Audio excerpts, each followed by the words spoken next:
Chapter 10. True wisdom leads to the right decisions.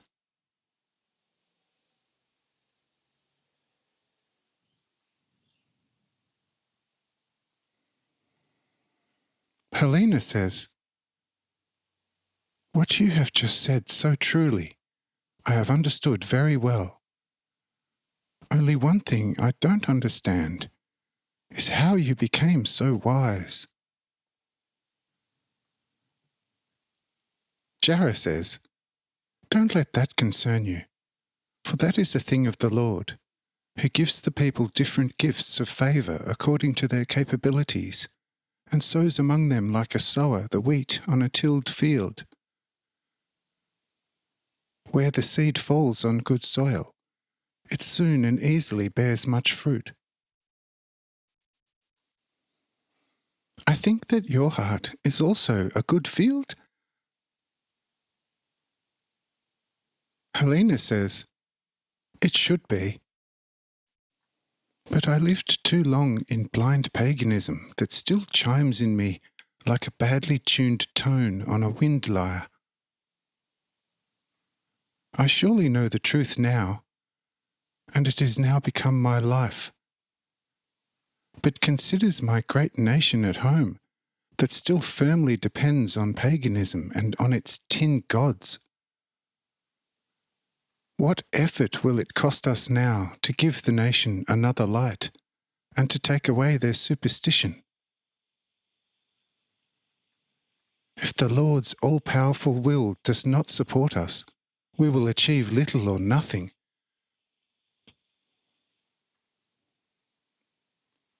Jara says, "But you, along with your father, were a heathen, and it did not cost too much effort and work to bring you to the pure truth." Helena says, "Truly, I cannot compete with your wisdom in purely spiritual things. But in this world, there are also very different issues, and mostly in conjunction with the diverse religions of the people, who are much harder to remove than the mistakes of a heresy. First, you have to deal with the priesthood, who has set up a teaching about gods where they make the most and at the same time can survive well. But the temple needs a lot of equipment and always employs a number of artists and craftsmen and other servants and labourers. All these people live from the temple and lose their earnings and their bread with the loss of the temple. Can you imagine the trouble they would cause? If one could give these people some other income, things would go much better and easier. But where in a not too large kingdom can a source for jobs be found for thousands, and from where the food for so many people? For several years we would probably not be at a loss, but for many years? Which source to use and still remain fair and honest? Besides, the priesthood possesses the greatest faith among the people and enjoys the highest reputation. The evil priests must only say to the people that the gods have cursed us, and we will then see how we can escape this land with a safe skin. You see, friend, those are things which force us to ponder much. As I said, only miraculous help from the Lord can give us advice."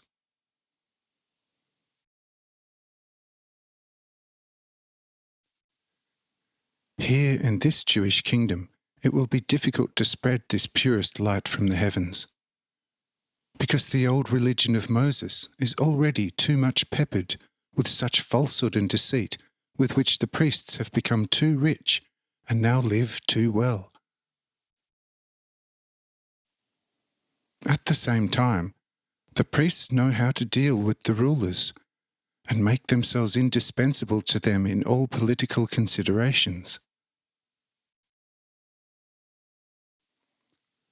The rulers usually give them, then, too much freedom and privileges, with which the priests then win over the blind people for themselves through all sorts of illusions, and the rulers at the end of the evil game must put on a good face if they do not want to be lost. In such circumstances, it is difficult to become lord of a people. One must be very satisfied in the end that one can and may play at being a lord, even if one is no longer such in reality. Believe me, the actual lords of the people and the peoples have been the priesthood for a long time, and the emperors, the kings and princes are simply their secretly very morose dogs' bodies.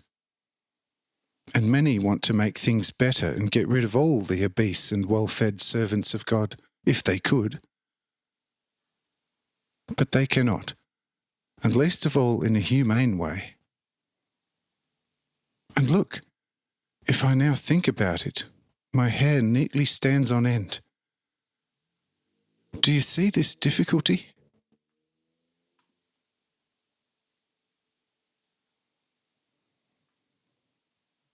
Jara says, in any case, and I also know that not everything that glistens is gold.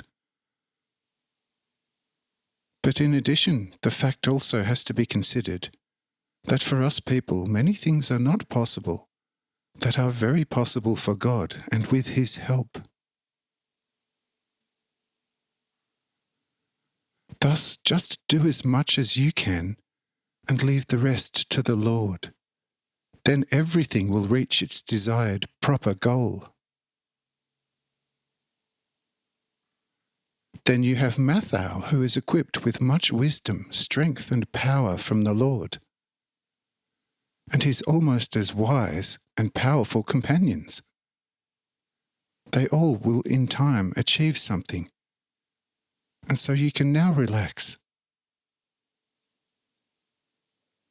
And when Mathau begins his teaching in your country, as he has done with you, it will not be difficult for him to win over even the priesthood, whom he can then give a new position. And they will know how to bring the rest to the people. But as far as the artists and manual workers are concerned, they will be also of use for other things for the converted priesthood. But if you, dearest friend, now want to throw over on your return everything old, even if mistaken, certainly it would be understandable why such an effort and such work would be badly rewarded. The correct wisdom from God must know how to create the correct means everywhere. If it doesn't know, then it is by no means a correct wisdom from God.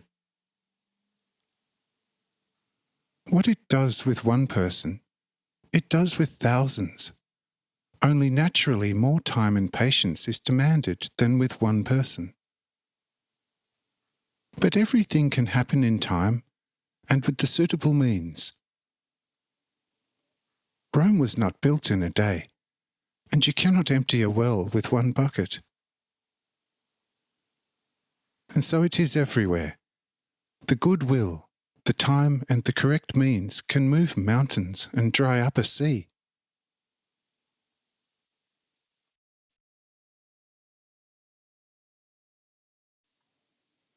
Nothing is impossible for God.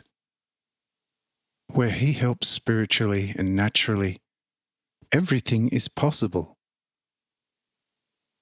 Therefore be comforted and trust firmly in the Lord, and then it will go much better than you now imagine. Tell me, dear Mathau, whether I am right or not.